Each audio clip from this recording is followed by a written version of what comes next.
Okay, so we have now come to the part of the series where we're getting ready to mill our crown.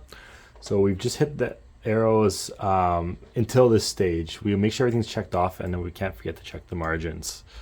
However, if you want to go back, you can hit the back arrow here. It'll bring you back. Let's say there's an area that you realize that you wanted to fix after the fact. But for this video, we'll concentrate here on the block milling process. So we have a couple things to double check. First, I can already see this is wrong. It says that it's on the Primemill virtual up in the top right here.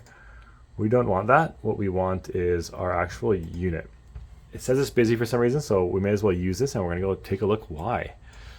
So I'm gonna bring you with me here. Go over to, sorry about the lighting. I'm gonna go over to our mill, and we're gonna see what's going on. From an earlier video, we did a water change, and I'm pretty sure that's all it is. So it's just asking us to look at the routine actions. Let's go back. Everything seems set up now. This is the screen you should be in. We don't have a block in there yet. We will need to do that. So that'll be our next stage.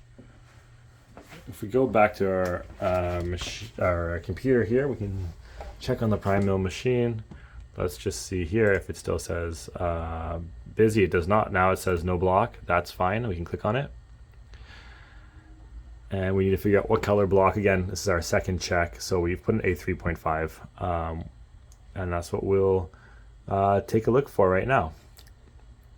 So let's go do that. So as you know, all of our blocks are just below our mill unit over here.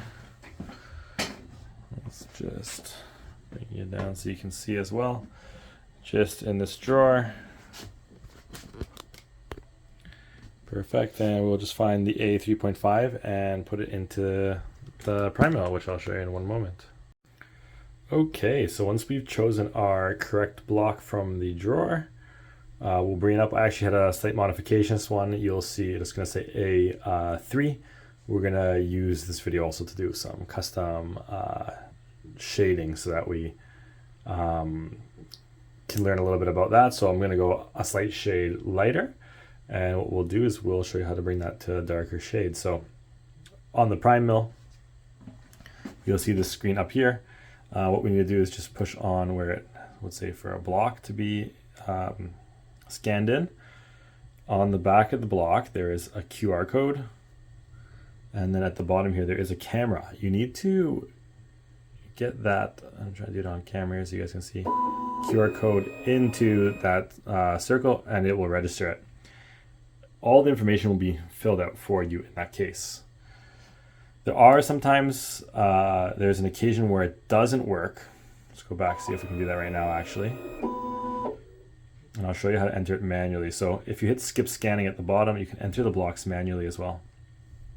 You select the brand of the block, so Dentsply Sirona. It'll bring you to the next stage. We're using MTL Zirconia. Mono is the small one, Medi is the large one. We use mono when they're just a square block like this. You select the color. We'll do an A3 here. And then on this same block under the QR code, there is a number you can enter.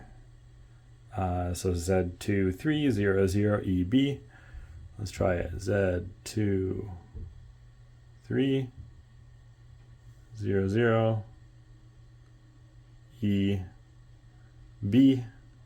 On the numbers here, there's 00. I know there's 00s because it always is a letter, 4 numbers, and then 2 more letters on these blocks. At least right now when this video is being made. So hit OK, and that should put in the proper enlargement factor, and that's just for the milling process. It has to be entered for each individual block. It tells it how much the block will shrink when it's fired, so that we don't have a misfit issue. As you can see, this came forward for us. I'll put you down here just so you can see me actually changing it. Excuse the camera angle for one moment. Bring this up so you can see hopefully there. We'll open our door here.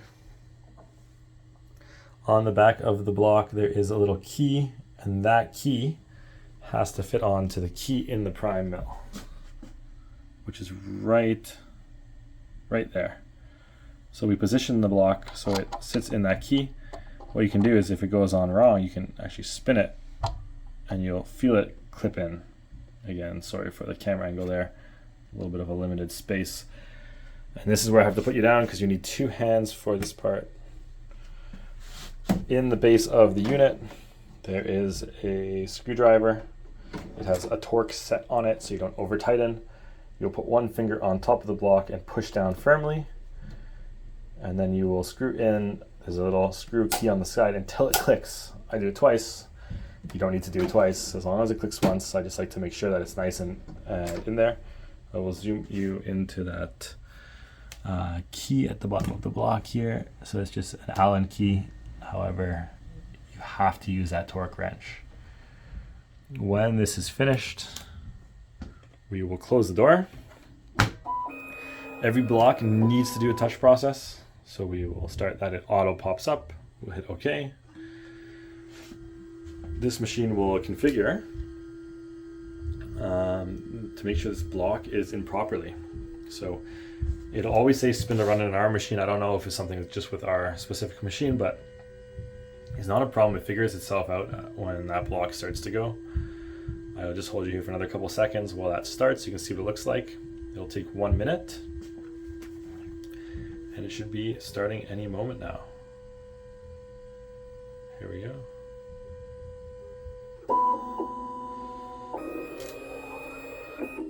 Essentially, it'll use each one of the burrs and just tap the block and then go over top of them and under them to make sure the block is correctly positioned.